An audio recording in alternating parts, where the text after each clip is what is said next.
प्यारे बच्चों, कैसे हैं आप लोग। इस वीडियो में हम एक बहुत ही इम्पोर्टेंट क्वेश्चन को डिस्कस करेंगे। देखो क्वेश्चन क्या है, चलिए पढ़ते हैं। एक मोटर बोट की स्थिर जल में चाल। एक तो शब्द आया स्थिर जल। स्थिर जल का मतलब होता है रुका हुआ जल, यानी जब जल की कोई भी गति ना हो तो उसको कहते हैं रुका हुआ जल।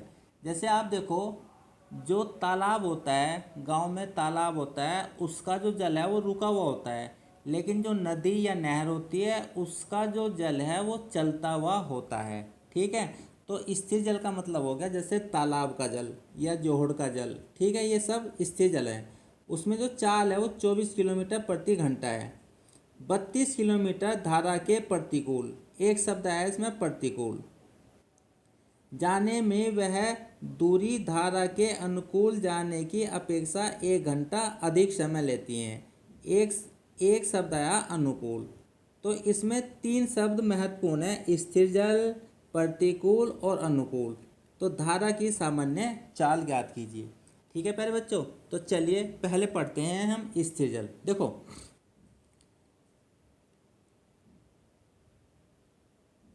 देखो स्थिर जल का मतलब क्या हो गया कि ये जल है तालाब में, ये रुका हुआ जल है।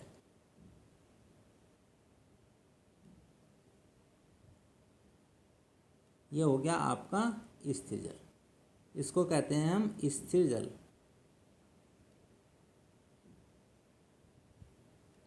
दूसरा जो शब्द आया है, अगर चलता हुआ जल होगा तो हम उसे ऐसे लेंगे,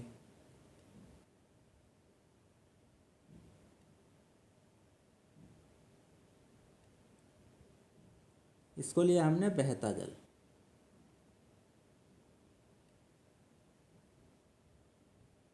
तो अगर जल आपका नहीं चल रहा है उसको स्थिर जल कहेंगे। ऐसे में अगर इसके ऊपर एक मोटर बोट चलाते हैं तो उसकी चाल 24 किलोमीटर प्रति घंटा है। लेकिन अगर बहते जल में चलाते हैं तो इसके दो केस बनते हैं, एक धारा के प्रतिकूल और एक धारा के अनुकूल। अब इसे समझिए।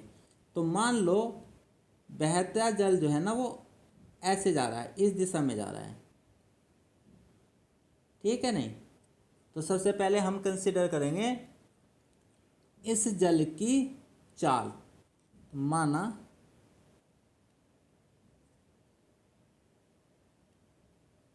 बहते जल की चाल वो है प्यारे बच्चों x किलोमीटर प्रति घंटा, और उसकी दिशा ये है। देखो बेटा, इधर से इधर जा रहा है। अब ज़रा समझने का प्रयास कीजिए। अब इसमें दो केस बनाइए।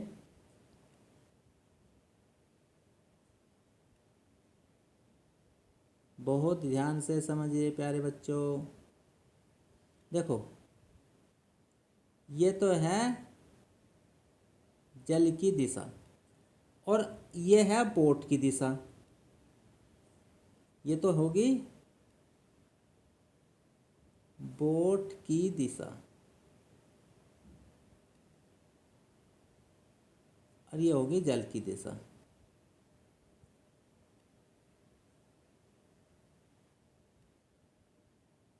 दोनों की दिशा अलग अलग है, तो इस दिशा को कहेंगे प्रतिकूल।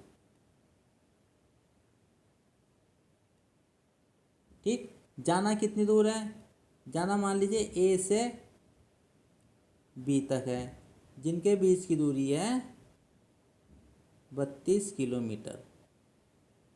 उसको ए से बी तक जाना है 32 किलोमीटर में। किस हिसाब से जाना है, विपरीत दिशा में जाना है। ये जल की दिशा हो गई और ये बोट की दिशा हो गई। तो जल की दिशा मान ली थी मैंने x, बहुत ध्यान से समझिए। और अगर हम स्थिर जल में चाल लेंगे वो है 24 किलोमीटर प्रति घंटा। लेकिन अब धारा के प्रतिकूल जाना है, तो प्रतिकूल जब जाएंगे तो जरा एक बात सोचिएगा। जैसे जल तो इधर को जा रहा है और बोट इधर को जा रही है, तो इस समय हमारी जो चाल है वो, ध्यान से सुनिए, हमारी जो चाल है प्यारे बच्चों वो कम होगी या ज़्यादा होगी, इस पर धारा की जो चाल है वो एक दिशा में है और बोट की चाल है वो दूसरी दिशा में है, तो सोचकर इमेजिन करके इस बात को समझिए कि कुल जो चाल होगी वो कम होगी या ज़्यादा होगी।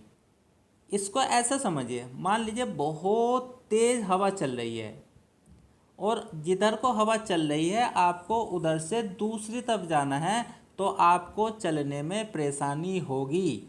अर्थात आप उतनी स्पीड से नहीं चल पाओगे जितनी स्पीड से आपको चलना चाहिए। अर्थात आपकी जो चाल है वो कम हो जाएगी। अर्थात पहली चाल थी हमारी 24 किलोमीटर प्रति घंटा। जल की दिशा में जो चाल है, जल की जो चाल है वो है x किलोमीटर प्रति घंटा। तो जो नेट चाल होगी वो हो जाएगी 24 माइनस x किलोमीटर प्रति घंटा। मेरे ख्याल से ये बात आपकी समझ में आ गई होगी।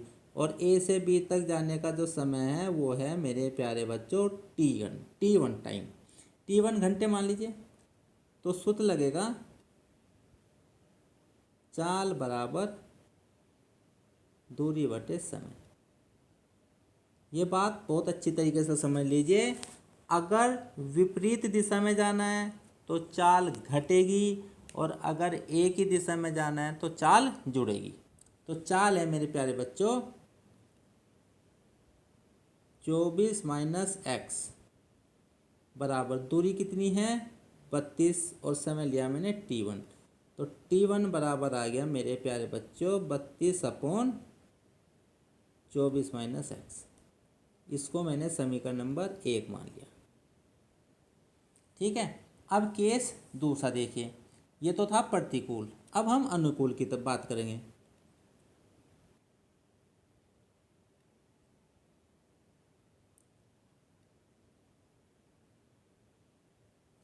ये है हमारी जल की दिशा।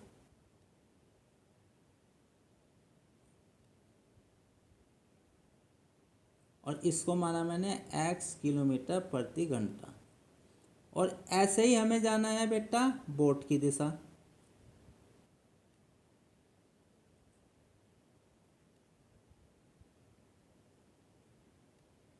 यही बोट की दिशा है, तो इसको कहेंगे अनुकूल। अनुकूल में समझिए, जाना कहाँ से कहाँ तक है, वही ए से बी तक 32 किलोमीटर और समय मान लीजिए यहाँ आ गया t2 आवर्स। मेरे ख्याल से बात आपकी समझ में आ गई होगी। तो ज़रा सोचिए, जल भी इधर ही जा रहा है और बोट भी इधर जा रही है, तो जिधर बोट जाएगी उधर ही जल जा रहा है। तो इसको भी समझने का प्रयास कीजिए। जिधर हवा चल रही है, ठीक है, उधर ही साइड में आप जा रहे हैं, तो आपको ऐसा महसूस होगा कि हवा आपको अपने आप खींचकर ले जा रही है। आपको ज़्यादा काम करने की ज़रूरत नहीं होगी। तो ऐसी स्थिति में हम क्या कहेंगे कि जो चाल है वो जुड़ जाएगी। ठीक है, तो जो चाल होगी हमारी वो हो जाएगी 24 तो थी प्यारे बच्चों, x जुड़ जाएगा और ये जाएगा किलोमीटर प्रति घंटा। समय ले लिया मैंने t2 आवर्स लगे, तो चाल बराबर दूरी बटे समय। अब चाल है मेरे पास में 24 प्लस x और दूरी है 1500 बटे समय लिया मैंने t2। तो यहाँ से भी मैंने t2 का मान निकाला, t2 बराबर हो गया 1500 बटे 24 प्लस x। इसको समीकरण नंबर मैंने 2 मान ली। एक समीकरण में t1 का मान आया, एक समीकरण में t2 का मान आया। मेरे ख्याल से ये बात आपकी समझ में आ गई होगी। अब उसने क्या कहा, देखो क्वेश्चन को चलते हैं, आगे बढ़ते हैं। देखो उसने क्या कहा, अनुकूल जाने की अपेक्षा 1 घंटा अधिक समय लेती है। इसका मतलब ये हो गया, अगर हम दोनों समय को घटा दें तो उनका जो अंतर होगा वो 1 घंटा होगा। ठीक है, समीकरण अर्थात समीकरण 1 व 2 से देखो क्या कहा, अगर हम T1 में से जो ज़्यादा समय लिया T2 घटा दे जो कम समय लिया तो 1 घंटा उसका आंसर आएगा। T1 प्रतिकूल है, ज़्यादा समय लेगी, T2 अनुकूल है, कम समय लेगी। तो T1 में से अगर T2 घटा दे तो 1 घंटे का अंतर आ रहा है। तो ये रिजल्ट आ गया 32/24 माइनस एक्स माइनस, प्यारे बच्चों एक छोटी सी मिस्टेक हो गई है, यहाँ 15 नहीं है, यहाँ है 32 और ये भी है प्यारे बच्चों 32। बाय मिस्टेकन लिखने में गड़बड़ हो गया। तो 32/24 माइनस एक्स और 32/24 प्लस एक्स बराबर आ गया 1। ठीक है ना। अब हम इसको सोल्व करते हैं। 32 कॉमन लिया मैंने तो ये हो गया 1/24 माइनस एक्स और माइनस 1/24 प्लस एक्स बराबर 1। यहाँ लघुत्तम ले लिया मैंने 24 माइनस एक्स और 24 प्लस एक्स। ठीक, अब देखो इसकी मल्टीप्लाई यहाँ करेंगे 24 प्लस एक्स और माइनस 24। देखो माइनस की मल्टीप्लाई जब इससे पहले होगी तो साइन बदल जाएंगे, बराबर 1। 24 से 24 कैंसिल आउट हो गया तो यहाँ हो गया प्यारे बच्चों 32 गुना 2x/24 का स्क्वायर माइनस एक्स का स्क्वायर बराबर 1। अब इसकी क्रॉस मल्टीप्लाई कर दीजिए तो 32 दूनी 64, 64x बराबर 24 का वर्ग होता है मेरे प्यारे बच्चों 576 और माइनस एक्स स्क्वायर। अब इसको एक तरफ शिफ्ट कर दीजिए, राइट हैंड साइड को लेफ्ट हैंड साइड में लाएंगे तो साइन चेंज हो जाएंगे, होगा एक्स स्क्वायर प्लस 64x और माइनस 576 बराबर 0। मेरे ख्याल से बात आपकी समझ में आ गई होगी। अब हमें 576 के ऐसे टुकड़े करने हैं जिनका अंतर 64 हो। मेरे प्यारे बच्चों हमें 576 के ऐसे टुकड़े करने हैं जिनका अंतर 64 हो। तो मैंने आपको पहले ही बताया था फैक्टर करने का यही तरीका होता है, 2 2 दूनी 4, 2 अट्ठे 16, 2 अट्ठे 16, फिर 2 सा काटेंगे 2 एकम 2, 2 चौक 8, 2 चौक 8, फिर 2 सा काटेंगे 2 सते 14 और 2 दूनी 4। देखो 2 दूनी 4 दूनी 8, ये तो हो गया 8 और ये हो गया 72। 72 में से अगर हम 8 घटाएंगे तो 64 आ जाएगा। तो टुकड़े हो गए हमारे 72 गुना 8। तो 576 को लिख सकते हैं 72 गुना 8। मेरे ख्याल से बात आपकी समझ में आ गई होगी। तो x square plus 72 minus 8 x minus 576 बराबर 0। X square minus plus 72x minus 8x और माइनस के 576 बराबर 0। एक जोड़ा ये बन गया, एक जोड़ा ये बन गया। इसमें से कॉमन ले लेते हैं हम x, तो यहाँ बचेगा x प्लस 72। माइनस 8 कॉमन ले लेते हैं तो x प्लस 72, अंदर के चिन्ह बदल जाएंगे। एक जोड़ा ये बन गया, एक ये बन गया। इन दोनों में से कॉमन ले लिया मैंने x प्लस 72, तो अंदर बचेगा x माइनस 8 बराबर 0। तो x प्लस 72 बराबर 0 हो गया तो x का मान आ गया माइनस के 72, जो नॉट पॉसिबल होगा, ये संभव नहीं होगा। ठीक है ना, किसी की भी चाल नेगेटिव में नहीं होती है। और दूसरे केस में x माइनस 8 बराबर 0 तो x की वैल्यू हो जाएगी 8। तो ये आंसर पॉजिटिव आया है, तो यही आपका आंसर होगा। लिखेंगे कैसे, लिखने का तरीका क्या होगा, अतः धारा की चाल